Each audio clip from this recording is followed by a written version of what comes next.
Hey, Happy New Year 2021, the year either of the apocalypse or the end of the apocalypse. Fingers crossed it's the latter, right? Otherwise, zombie action plans will need to be taken into effect for real. It's no longer a hypothetical. I better get that boat sorted. No spoilers. Okay, so over the last few weeks, I've had a bit of a break from work and a break from working, which has been nice, and just enjoying life a little bit to the best of an indoor ability. But during that time also, I have been completing a MOOC. If you've not come across a MOOC, it's a massively open online course, I think is what it stands for, or some variation of those words.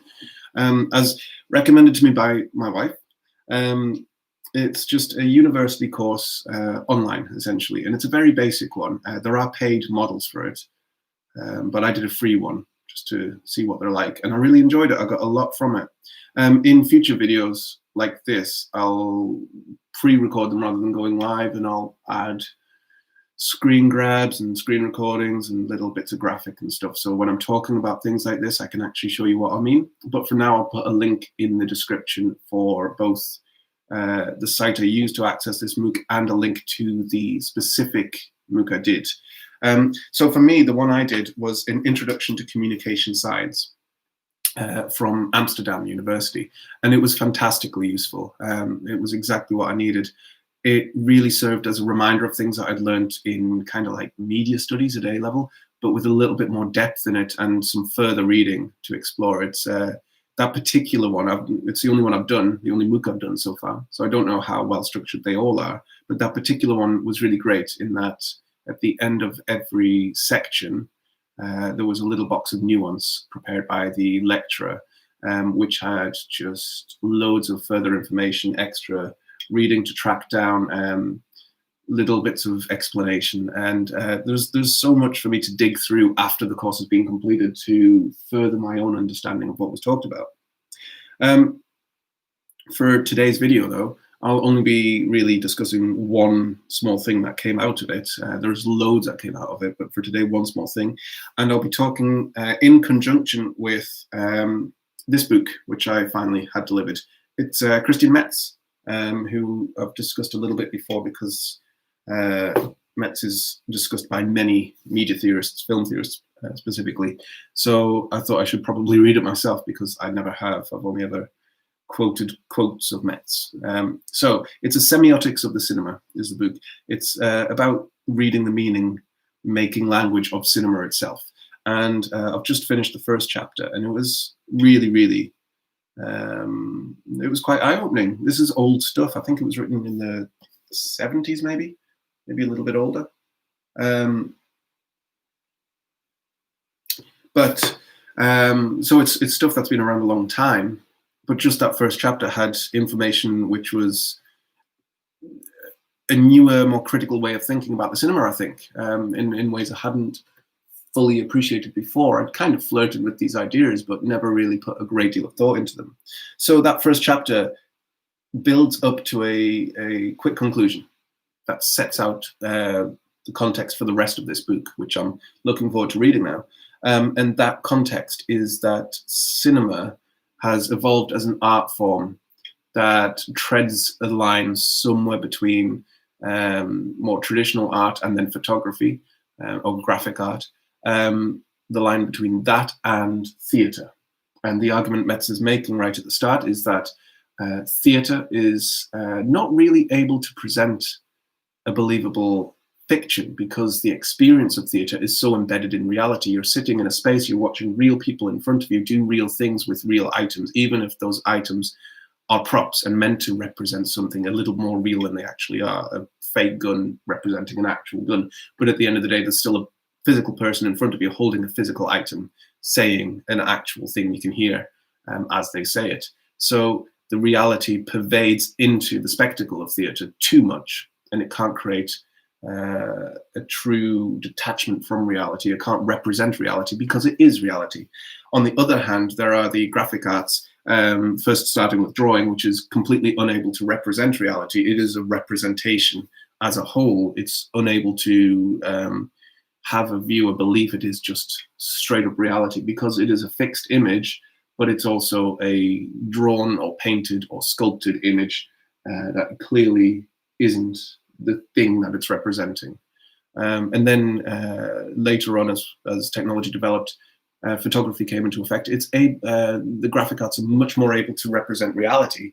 We can take a photograph of an actual thing actually happening and present it back to an audience, but it's still a representation. It's not emulating or simulating, I'm not sure which word's better there, reality, because it's still a small rectangle of a fixed moment in time, probably in a particular color scheme. At the beginning of photography, it would be black and white, and now much more clear representations of color, but still it's going to be affected somehow. It's not going to be true reality as we would perceive it.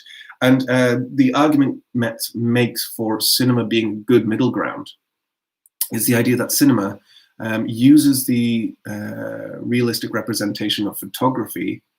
So the representation is much closer to reality than an older art form, but it also adds the dimension of time. We see motion, that the staticness of an image is now removed, and we're able to witness something happening, not just something that happened past tense, but now we have a kind of present tense built on top of it, which allows us to essentially suspend our disbelief that this isn't real. And it pervades over theatre in the sense that it's not too real, that we are able to see it as a representation, and therefore have this art form become something that treads the line between reality and fiction successfully, because however many times it's presented, it remains the same. There's not going to be a mistake. There's not going to be a difference in delivery. Nothing at all will change about its presentation, other than maybe where it's presented. We'll come to that in a minute, though. On top of that, though, the experience of the space is completely fixed on that thing. We're not in a physical theatre necessarily with the whole thing happening in front of us or around us and the sound traveling all over. Instead, we're in a fixed space looking at that one item of art fixed in front of us. An argument could be made there, though, at the beginning of cinema and well into the history of cinema, in fact, that still would require an audience to go to a movie theatre to see this piece of thing. You can't watch it at home. The space is very much a performance space. It's got a single purpose. We go there to watch this film, and that is part of the experience. And I'm sure Metz probably discusses this later on, but in the introductory chapter, not so much.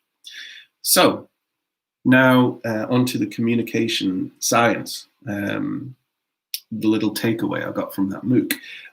Towards the end of the session, in fact, I think it was in the last week during a Q&A, the lecturer started talking about McLuhan, whose full name I should have written down but didn't, so I'll be doing a Google after this. McLuhan should strongly be put into a school of thought, the technological determinism school. The idea that as a culture whose culture is both shaped by and shapes communication, when we talk to each other or present ideas, whether that be through conversation or media, mass communication style, we are creating culture around us and being affected by the culture that is within the communication. But that communication is determined by the technology available to us. And as a building on that idea, any study of media can't just say, well, this is new media, so it needs a new theory. It's still media, and it's still affecting us in the same way, whether it's a different technology or not. We need to take ideas that have already existed and apply them to these new media to see how they fit those models. And vice versa, we need to take any new ideas we have that maybe we've only thought about because of new technology and apply them back to old media to see how those models fit as well, because at the end of the day, it's all communication. I agree quite strongly with this idea. I think this is a very valuable way of looking at communication, but particularly for me, looking at media language. And this is where I want to put it. And I mean, media language, if you pull that phrase apart, I mean, that is essentially communication, right? We're in the same area. I think this was an absolutely fantastic course to come upon for this particular project.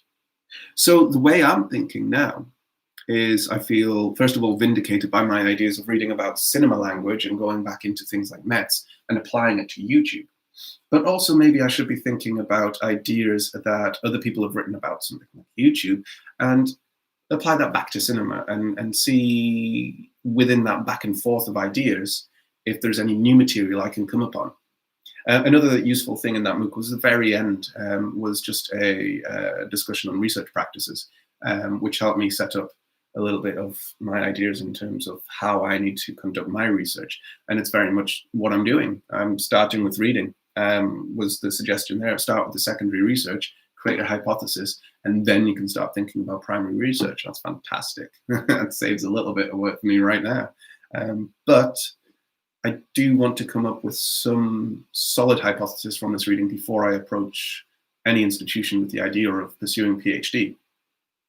And I would like to embark on PhD sometime this year, hopefully. I want to start the future. So I need to get this reading done a little bit more structurally.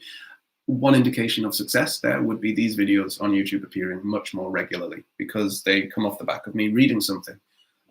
So if I'm producing a video, I've been reading. It means we're making progress. So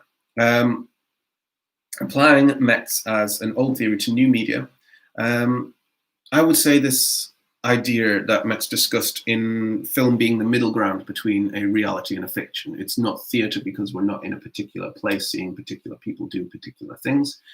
It's not quite photography though, because it's got the aspect of time and believability to it, and we're able to see it.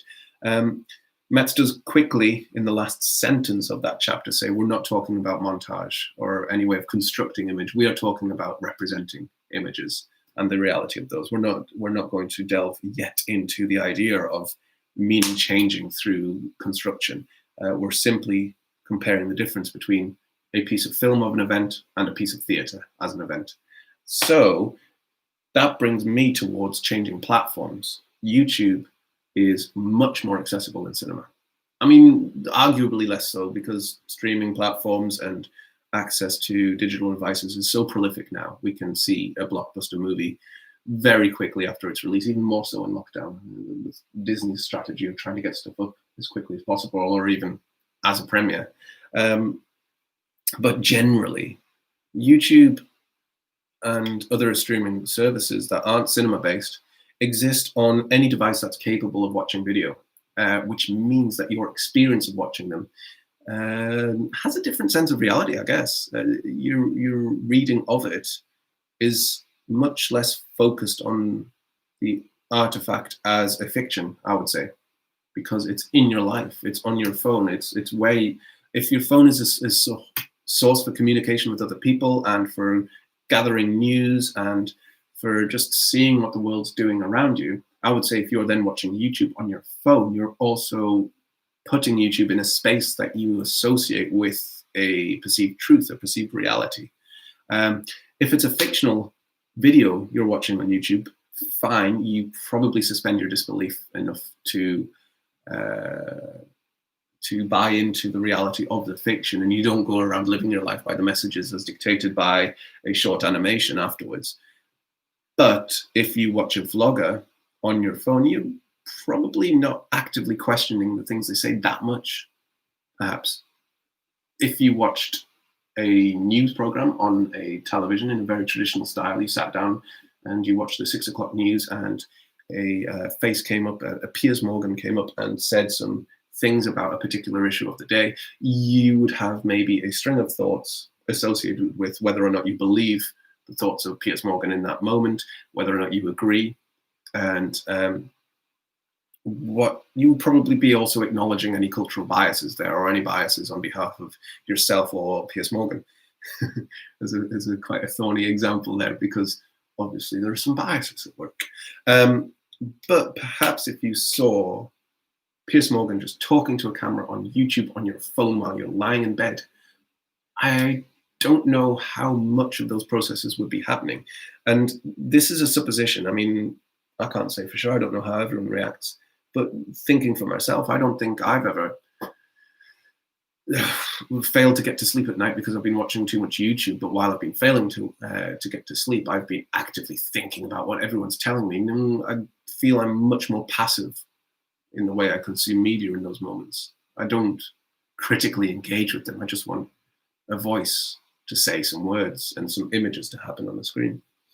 So this illusion between reality and fiction is maybe thrown into question a little bit by the accessibility of something like YouTube and by the proliferation of technology that allows us to have it in so many aspects of our life, in so many places, and just to let it play in its own way without us engaging with it. And I'm sure these arguments have been made about TV when it was at its height. It's a passive drug that just sits in front of a family and spews some messages. And going back into communication theory, I'm sure there's a lot there to delve into around the advent of TV. But that's something I'm going to need to explore before I can talk much more about that.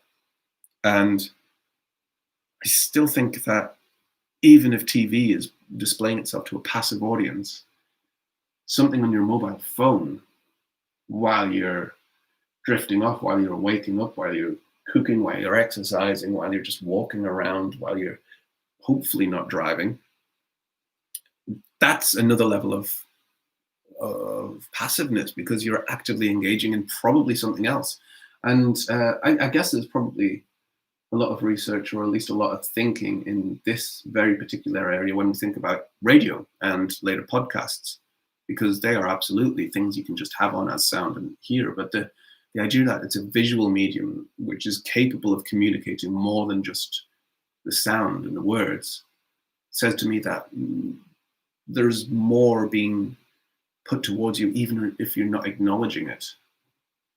So I have a lot more of Metz to read, because I've just scraped past the first opening chapter, and I need to go back through my notes on that communication science MOOC, because there is so much information in there that's going to be fantastically useful to this project. At the time being, I'll put the description, a link in the description to the MOOC I accessed and this site itself that provides further ones, and a link to Metz's book as well. Not much content in this video, but it's good to babble and get my thoughts out of my head. Cheers.